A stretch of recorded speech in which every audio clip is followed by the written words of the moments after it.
Selamat siang pemirsa, menemani aktivitas Anda kami laporkan kondisi lalu lintas terkini dari beberapa titik melalui CCTV dari NTMC Korlantas Polri. Dan untuk lokasi yang pertama saya ajak kita untuk pantau di JPO Telkom Jakarta Selatan.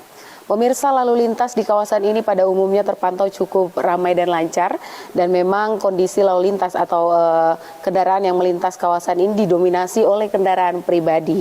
Dari arah Pancoran yang akan menuju ke arah Semanggi ini terpantau cukup ramai dan memang sesekali mengalami perlambatan kecepatan kendaraan di kawasan ini, mengingat kawasan ini cukup ramai dengan perkantoran dan juga aktivitas dari masyarakat serta banyaknya angkutan umum yang menaik turunkan penumpang di median jalan yang menjadi salah satu faktor terjadinya perlambatan kecepatan kendaraan yang perlu Anda antisipasi ketika Anda akan melintas kawasan ini. Dan kami himbau juga untuk tidak berhenti di bahu jalan karena akan menghambat lalu lintas di kawasan ini. Dan berikutnya saya ajak kita untuk ke lokasi yang kedua, tepatnya di Pospol Taman Safari Jawa Barat. Pemirsa, lalu lintas di kawasan ini terpantau cukup ramai dan lancar dari arah Jakarta yang akan menuju ke arah Puncak maupun dari arah Puncak yang akan menuju ke arah Gadok. Pada siang hari ini masih terpantau cukup lancar. Meskipun lancar, kami himbau untuk berhati-hati, kurangi laju kecepatan kendaraan Anda mengingat kawasan ini adalah kawasan turunan, dan juga kurangi laju kecepatan kendaraan Anda karena banyaknya aktivitas dari masyarakat di kawasan ini yang perlu Anda antisipasi. Dan berikutnya saya ajak untuk ke lokasi yang ketiga, tepatnya di Pospol Kendal, Jawa Tengah.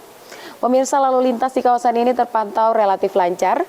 Dari arah Pekalongan yang akan menuju ke arah Semarang terpantau juga masih kondusif lancar. Tidak ada peningkatan volume kendaraan di kawasan ini yang terlalu signifikan, namun kami himbau untuk selalu waspada dan selalu jaga jarak aman kendaraan Anda dengan pengendara lainnya. Dari lokasi yang terakhir, saya ajak kita untuk memantau di Mall Citowaru, Surabaya, Jawa Timur. Pemirsa, lalu lintas di kawasan ini juga masih terpantau cukup ramai dan lancar. Tidak ada peningkatan yang begitu signifikan di kawasan ini, namun kami menghimbau bagi Anda yang dari arah Sidoarjo yang akan menuju ke arah Surabaya melalui jalur Jalan Ahmad Yani untuk berhati-hati, kurangi laju kecepatan kendaraan Anda mengingat di kawasan ini ada pusat perbelanjaan yang mengakibatkan banyaknya kendaraan yang keluar masuk di kawasan ini yang perlu Anda antisipasi. Dan pemirsa, patuhi marka jalan dan rambu lalu lintas, selalu berhati-hati dalam berkendara serta waspada terhadap cuaca yang tidak menentu.